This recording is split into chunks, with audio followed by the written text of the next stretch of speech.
5 seconds. Start. விவசாயிகள் மாநாட்டில் மாண்புமிகு வேளாண்மை துறை அமைச்சர் அவர்கள் ஆற்றிய உரையாவது: நாட்டின் பெருமை வாய்ந்த குடிமக்களே, உங்கள் அனைவருக்கும் என் பணிவான வணக்கங்கள். உண்டி கொடுத்தோரே உயிர் கொடுத்தோர் என்பதை நீங்கள் நன்கு அறிவீர்கள். ஆகவே இறைவனுக்கு அடுத்தபடியாக போற்றி புகழப்படக்கூடிய உங்களை இந்த நாடு மறக்க முடியாது. அப்படி மறப்பதாக இருந்தால் அது நன்றி மறந்த செயல் என்பதை தெரிவித்துக் கொள்கிறேன். விவசாயம் செழிக்க வேண்டுமானால் நீர் வளம் முக்கியமானதாகும். இந்த வளம்தான் அண்மை காலங்களில் நம்மை விட்டு வெகு தூரம் போய்விட்டது. நீர் வளம் குன்றிவிட்டது என்பதற்காக மக்களை பட்டினி போட முடியாது. எப்பாடுபட்டேனும் அவர்களுக்கு உணவு அளித்து அவர்களை உயிர் வாழ வைக்க வேண்டும். இது மக்களால் தேர்ந்தெடுக்கப்பட்ட ஓர் அரசின் தலையாய கடமையாகும். அந்த கடமையை நிறைவேற்றும் முகத்தான் அரசு பல நடவடிக்கைகளை மேற்கொண்டிருக்கிறது என்பதை சுட்டிக்காட்ட விரும்புகிறேன்.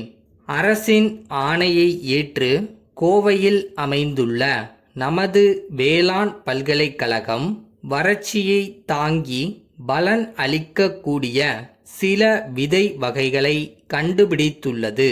அத்தகைய விதைகளை வறட்சியான பகுதிகளிலோ அல்லது வான் பொய்த்தமையால் நீர் வளம் குன்றிய பகுதிகளிலோ பயிர் செய்தால் அறுவடை நன்றாக இருக்கும். கூடவே ஊடு பயிர்களையும் மாற்று பயிர்களையும் பயன்படுத்தினால் குறைந்த செலவில் அதிக பலனை பெறலாம். ஒருமுறை சோளம் பயிரிட்டால் மறுமுறை கம்பு அல்லது பயறு வகைகளை பருவ காலத்திற்கு ஏற்ப மாற்றி மாற்றி சுழற்சி முறையில் பயிரிட வேண்டும். அவ்வாறு செய்தால் மண் வளமும் பாதுகாக்கப்படும். பூச்சிக்கொல்லி மருந்துகளின் உபயோகமும் குறையும். காலத்திற்கு ஏற்ற பயிரிடும் முறைகள், பயிர் பாதுகாப்பு முறைகள் பற்றி விவசாயிகளுக்கு உதவித்தொகையுடன் கூடிய குறுகிய கால இலவச பயிற்சியும் வேளாண் பல்கலைக்கழகத்தின் மூலம் அளிக்கப்படுகிறது. இந்த வசதியை அனைவரும் பெற்று பயனடைய வேண்டுமென்று கேட்டுக்கொள்கிறேன். இன்னொரு முக்கியமான பிரச்சனையும் இதிலே அடங்கியிருக்கிறது. பயிரிடுவதற்கு முன்னால் மண் பரிசோதனை செய்து கொள்ள வேண்டும். வேளாண் துறையில் அதையும் இலவசமாகவே செய்து கொடுக்க அரசு ஏற்பாடு செய்திருக்கிறது. மண் வளத்தை தெரிந்து கொண்டால்தான் அதற்கு ஏற்ற வகையில் எருவிடும் தன்மையையும் அளவையும் மாற்றி அமைத்து கொள்ளலாம். அதனால் மிகுந்த நன்மைகள் ஏற்படும் என்பது உங்களுக்கே தெரியும். இப்போது ஏற்பட்டுள்ள வறட்சியை ஒரு படிப்பினையாக எடுத்துக்கொண்டு குளம், குட்டை, ஏரிகளை தூர்வாரி ஆழப்படுத்தி எதிர்காலத்தில் மழை நீரை தேக்கி வைக்கவும், நீர் வரத்து கால்வாய்களை சீர் செய்யவும் போர்க்கால அடிப்படையில் நடவடிக்கைகள் மேற்கொள்ளப்பட்டுள்ளன. ஆக்கிரமிப்புகள் அனைத்தையும் அப்புறப்படுத்த அரசு உத்தரவிட்டுள்ளது.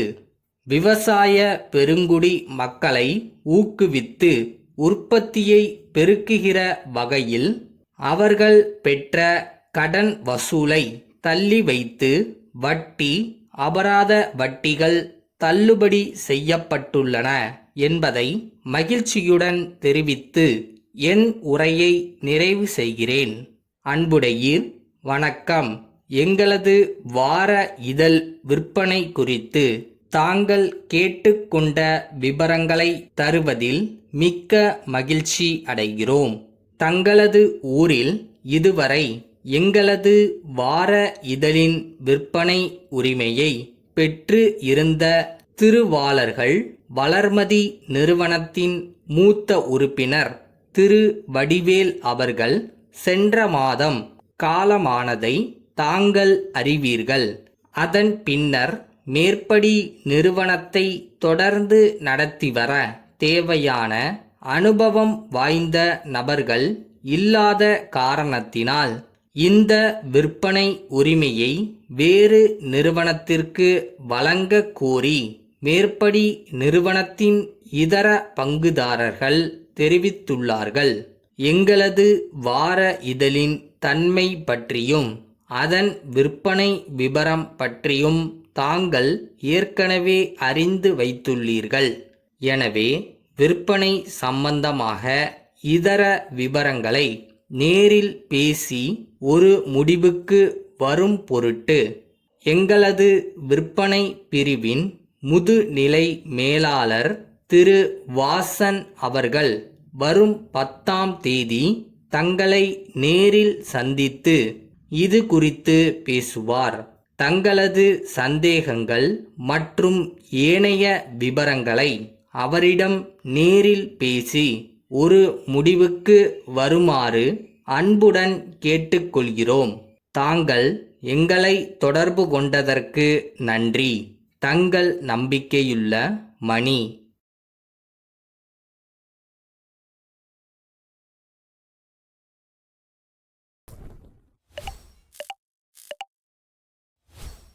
எந்த இடத்துக்குள்ள புதுசா போகும்போதும் நமக்கான கஷ்டங்கள் கண்டிப்பா இருக்கும். அதுல அசிங்கப்படவோ அவமானப்படவோ எதுவும் இல்லை. எல்லாமே கத்துக்கிறது தானே.